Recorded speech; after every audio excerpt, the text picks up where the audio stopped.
अतुल सुभाष नाम के एक व्यक्ति ने बेंगलुरु के एक टेकी ने अपनी जान दी और बहुत सारे इल्ज़ाम लगाए अपनी पत्नी पे, पत्नी के घर वालों पे, और कई लोगों ने सोशल मीडिया पे कैंपेन चलाया निकिता सिंघानिया के खिलाफ, उन पर मीम बनाए गए, उनको ट्रोल किया गया। कैसी कानून व्यवस्था है कि एक व्यक्ति को अपनी जान देनी पड़ रही है? एक क्रिमिनल केस भी और एक केस भी बहुत बड़ा स्ट्रेस हो सकता है किसी के लिए, बट परसिस्ट करना ही सोल्यूशन है। और let's hope for that this case acts as a wake up call where we wake up and smell the coffee and re-look at our laws.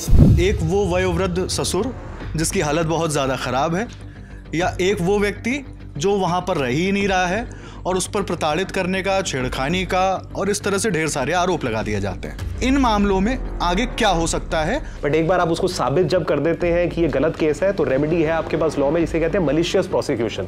किसी ने झूठा मुकदमा अगर आपके पास डाला है तो आप उससे डैमेजेस भी क्लेम कर सकते हैं सिविल लॉ में, और क्रिमिनल मुकदमा भी डाल सकते हैं। नहीं मिलते, आप वकील से मिलते हैं, आप बाबू से नहीं मिलते, आप वकील से मिलते हैं। वकील आपको जज से मिलवाएगा, वकील आपको पेशकार से मिलवाएगा, सबसे मिलवाएगा, वो टाइप करने वाले से मिलवाएगा। कॉन्फ्लिक्ट ऑफ इंटरेस्ट ये है कि आपके इंटरेस्ट में है कि लिटिगेशन आप करें।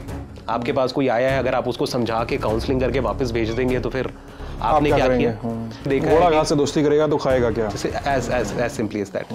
किसी शादी में संधि विच्छेद होता है अगर, तो एक पक्ष दूसरे पक्ष से एलिमनाई मांगने का हकदार है। वो कई बार एक पार्टी दूसरे पार्टी को एक्सटॉर्शन की तरह इस्तेमाल करती है एलिमनाई को। आप कोई भी कोर्ट में फाइल करते हैं चीज़ या कोर्ट में गवाही देते हैं तो आप शपथ लेते हैं पहले कि मैं जो कहूँगा सच कहूँगा। आपने देखा होगा मूवीज में।